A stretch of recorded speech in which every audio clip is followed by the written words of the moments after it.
Hello, I'm Chris from Discount Aquarium Fish and Reef, and today we're going to talk about plumbing and overflow system. A lot of times when you buy a big tank, it's going to have holes drilled towards the middle of that tank or towards the back of that tank in the bottom, and it's may or may not have an overflow with holes in that. We've talked about plumbing overflows in another video, so today we're going to cover the closed loop portion of that tank. May only have a closed loop, which is fine if you're plumbing a closed loop system. A lot of times this is done for swim only tanks or it's done for freshwater tanks. The only thing is you're not going to be able to have a sump underneath with a protein skimmer for salt tanks. So a lot of times people want to get a tank with overflows for that, but it is possible. A lot of swim tanks are run without the sump and without the protein skimmer. They don't need to have as pristine water conditions as they do when you're doing corals. First thing you're going to need to know is how big are my bulkhead holes. So you're going to lay a tape on that. Most of the time they're going to be 1-inch holes for your drains and 3/4-inch holes for your return. But those won't be 1 inch and 3/4. That's the size bulkhead that goes in them. Your 1-inch holes will be 1 3/4, and your 3/4-inch bulkheads will be 1.5 inch. If you measure out something different from that, it could be that you're drilled for Schedule 80 bulkheads. These are more expensive. They're made for high pressure. They are not necessary because Schedule 40s handle plenty. But if you have that size holes, you're going to need to get this size bulkhead. As far as understanding bulkheads, they either have thread, slip, slip, slip, thread, or thread, slip. They're used for different plumbing applications, and we'll talk about which application we're using for each as we do this closed loop plumbing. With bulkheads, they have a gasket and they have a nut. The gasket always goes on the water side, so when you put this bulkhead down in, you go from the top of the tank down through the hole, then you take your nut off and you go underneath the tank and you screw that nut up underneath.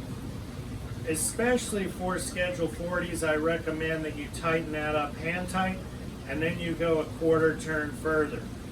Doesn't matter if you have a drip. After you do that and need to tighten it a little further, you just put a pair of channel locks on there and you turn it just a little bit further until that drip goes away. Especially on Schedule 40 bulkheads, I don't like to at first go the more than the 1/4 turn more, because if you go too far you can crack this nut. So we don't want to go more than that 1/4 over. If we see a drip, we'll go a little bit tighter. So that's all you need to know about installing your bulkheads. Next we're going to talk about the inside plumbing.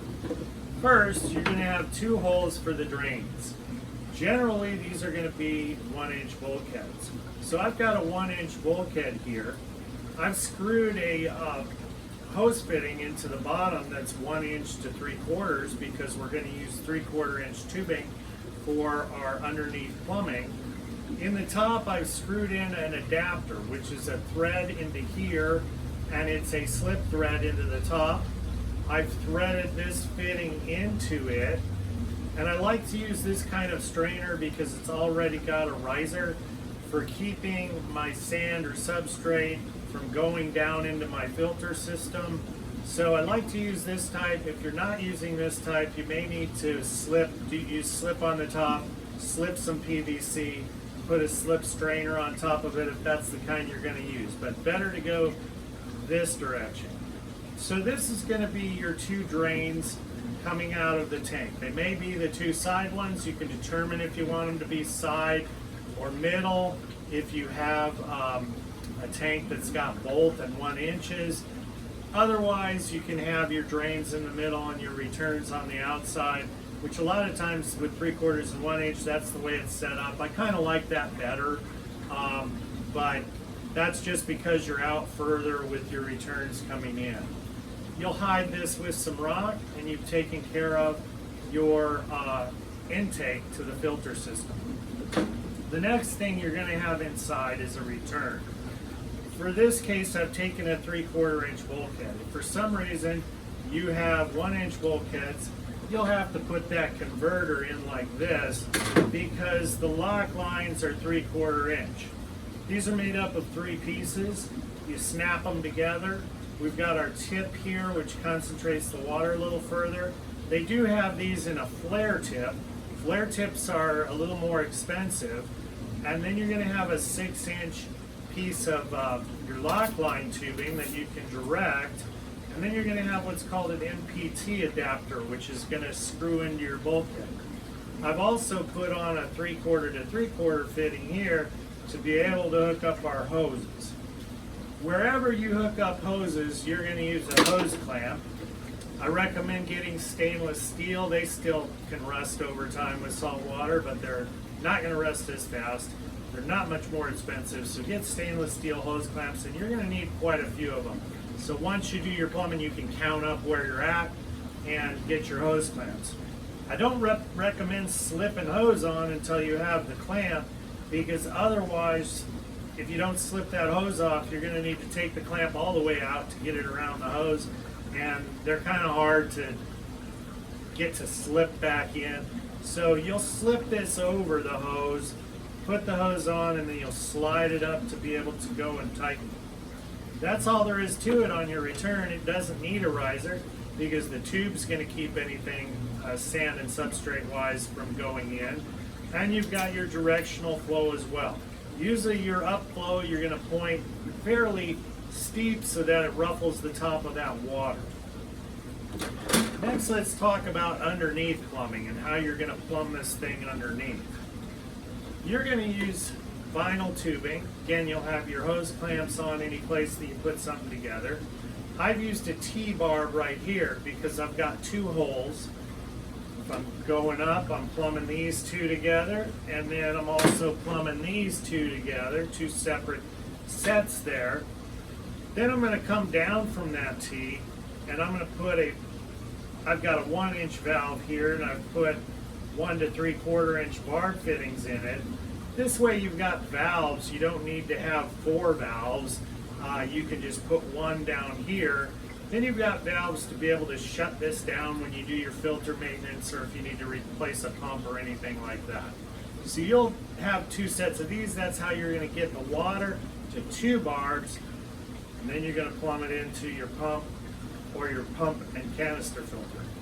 The reason I say pump and canister filter is some people will decide, hey, I've already got a sump, but I want to use these for return flow. So I'm going to just go down to a pump. They'll use an inline pump like this, and they'll have a circulation flow. And if they put a pump on that has a variable flow regulator, which a lot of the DC pumps have now, they can turn that flow into a pulse like a wave maker, not need to have as many wave makers in the tank. So that's another way you can use the closed loop. If you have a canister, it's probably going to be an ocean clear or nuclear. The nice thing about these canisters is they're fairly cheap. There's a lot of them on the used market. We charge about $50 for the canister and $20 for the cartridge. You're going to want to have 2 cartridges. As far as maintenance on a filter like this, it's very easy. When it gets time to do the maintenance, and you'll know when it's getting clogged because your returns won't be rippling that top of the water quite as much. By the time you notice this, you'll only have about 3 or 4 days because that filter's starting to get clogged up, and then you're going to need to go ahead and maintain the filter. The nuclears have a clamp that has a little screw here in order to take that lid off. These have a twist top. You can use, I like to use a little hammer or 2x4 to kind of get it started. And then you unscrew that top that's on that filter, and you go ahead and take the filter out for maintenance. And the maintenance is you're going to hose that filter out good with a power sprayer or a good hose nozzle. Then you're going to take that filter, put it in a 5-gallon bucket. You're going to put in 4 cups of bleach, You're gonna let it sit for a day or two, then you're gonna hose it out again real good, and all the gunk's gonna come off it. You have to do the bleaching or they clog up again really quick. Then you're gonna set that thing out in the sun to dry for a day or two. Once it's dried, most of any of the chlorine from the bleach is dissipated. You're gonna put that on the shelf until next time. When next time comes around, you're gonna go ahead and take out the dirty filter.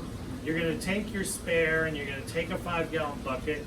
You're gonna put about 50 gallons worth, which is just 5 milliliters of a product like Prime that scavenges for chlorine and chloramine, just in case there's a little bleach left in that filter.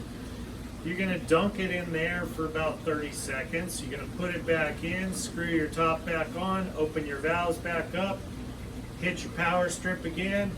Then you're going to want to open this valve, which is just a bleeder valve like they have on spa filter systems or pools. The air will bleed out of this filter. You'll tighten that back, and you're back up and running. That's all there is to these filters, and the pleated cartridges have a huge amount of surface area with all those pleats going around them. There's generally 2 types. One has a little more than the other, but either one will work fine. They result in very clear water. That's why they're called nuclear or ocean clear, for both freshwater and salt water. The middle is open here, so you can put a carbon bag down in there and have that added chemical filterization going on, or you can drop ChemiPure bags down in there, or any kind of chemical filter medium you're wanting to use. As far as the underneath plumbing for plumbing this filter, it's very simple. All pumps push water out through the top and they take water in from the front, whether it's a submersible pump or an inline pump like this. You're going to take a small piece of tubing and you're going to connect this top, which is the input to this filter, with the top of this pump.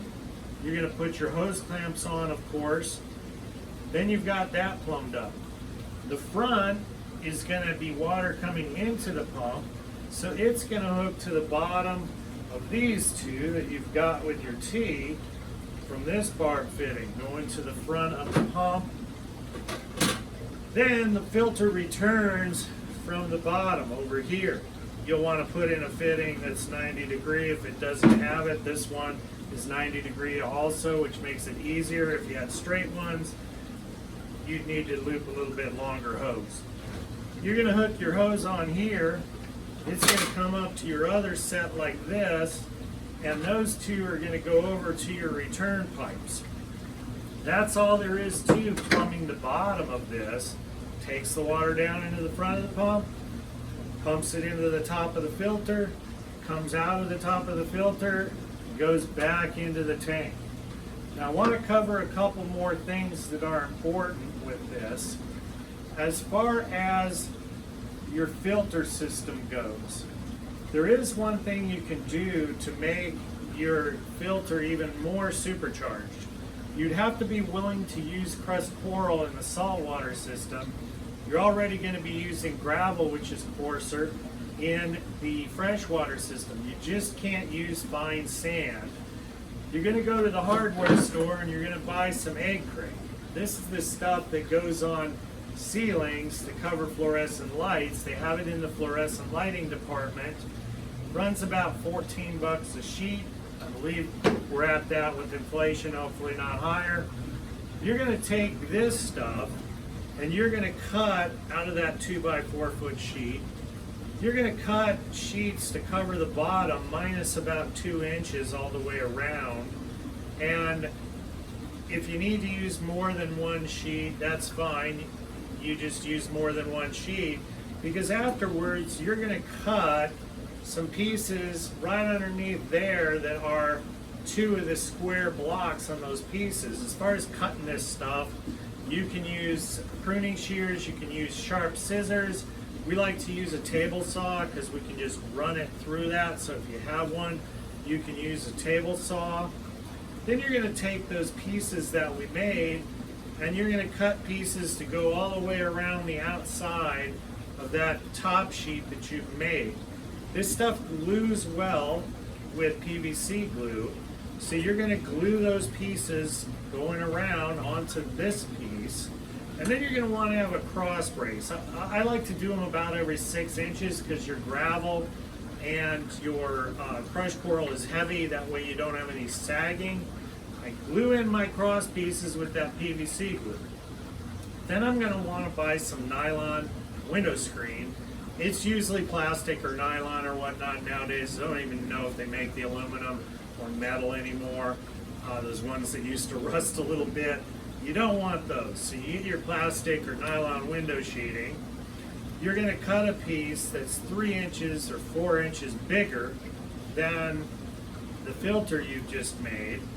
You lay that piece down on top, and then you're going to take a little PVC glue and you're going to smooth it out on that. You may need some things to hold it down so it's tight against here.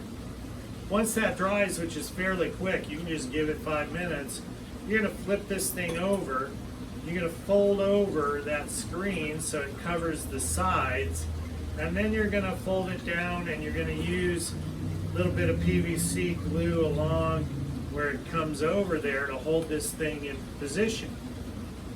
This will get placed in the bottom of the tank, and once you place it in the bottom of the tank, you no longer need this top assembly on the bulkhead. Reason is, this is going to be underneath this bulkhead, underneath that screen. It's going to take water out of the tank, which is going to turn that whole screen into a biofilter, an under gravel biofilter, so you're going to get a lot of bio going on, which is going to make this filter even better. Where you put your returns, you're going to notch out a little piece in your egg crate and in your sponge, and this is just going to be like this, going under the tank with your return coming up through the egg crate. That's the way you can make an under gravel system along with your canister, or along with just your flow system if you're not doing a canister.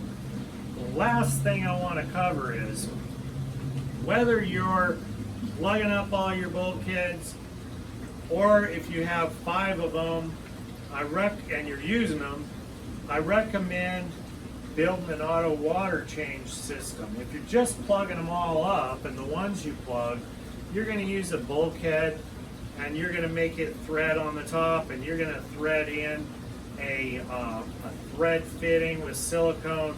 You're going to be done plugging those up. If you think you're going to use it in the future, you get a thread bulkhead for each of the holes, and on the bottom of that bulkhead, you're going to thread a riser in, which is just a piece of plastic tubing that PVC tubing that has threads on both sides, and that way on the bottom of that, you can put a valve on each one, so that if you ever want to use that system, you're all set. You've got your water shut off because you'll turn that valve the other way, and when you want to use it, you just plumb from here, and you plumb it into your system. You won't need the valve with the tubing because you've got 4 valves up top there for shutting things off, and you'll plumb your system. When you do that and you want to use your plumbing later, you're going to want to have a slip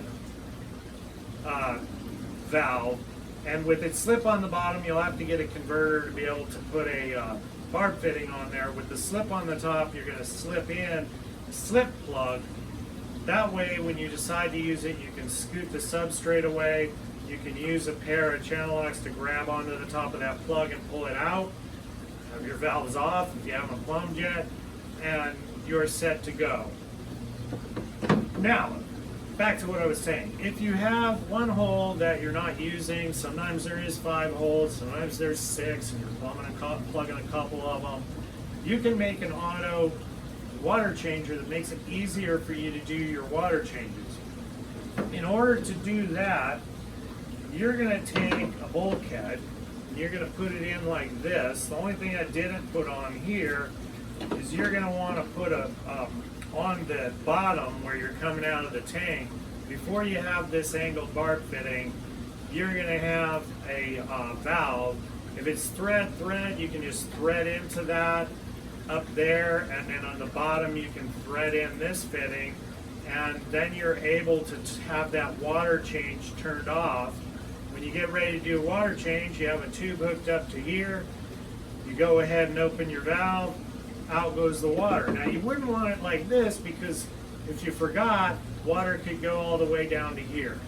The reason I've inserted this is because I want to be able to come up over the substrate so it can't get down when I do a water change.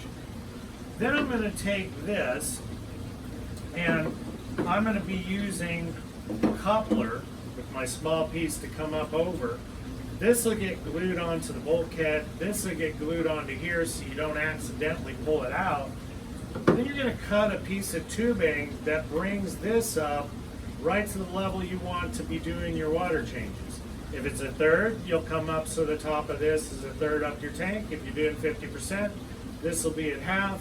When you get ready to do a water change, you just reach in, you insert that tube like so.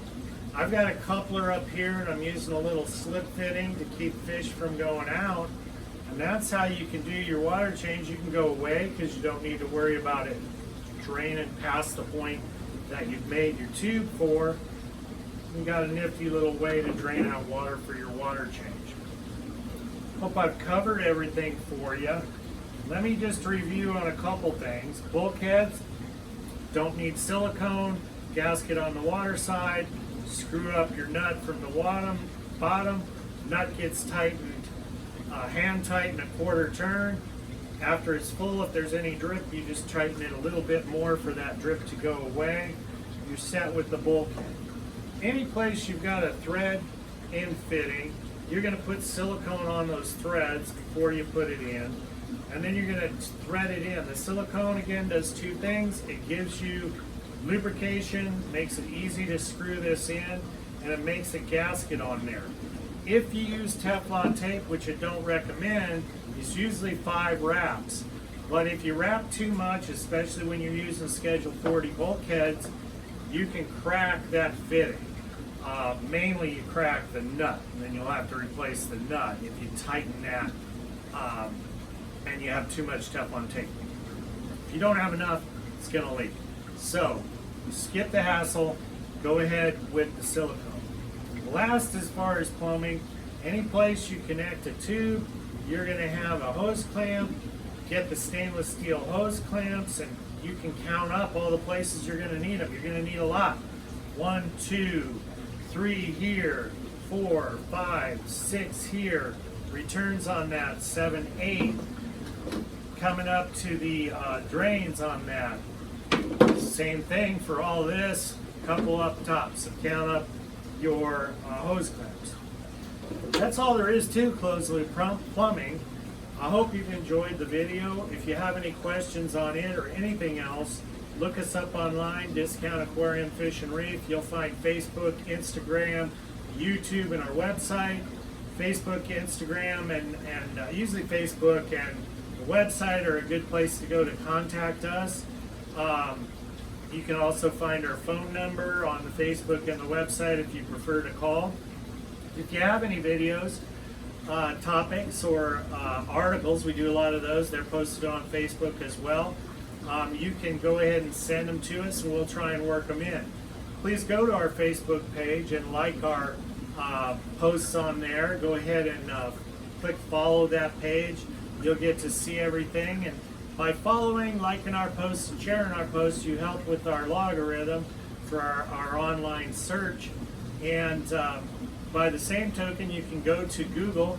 You can review us on there. You can review us on Facebook. That helps us out as well, unless you're giving us a shitty review. Excuse my language in case any kids are watching this video.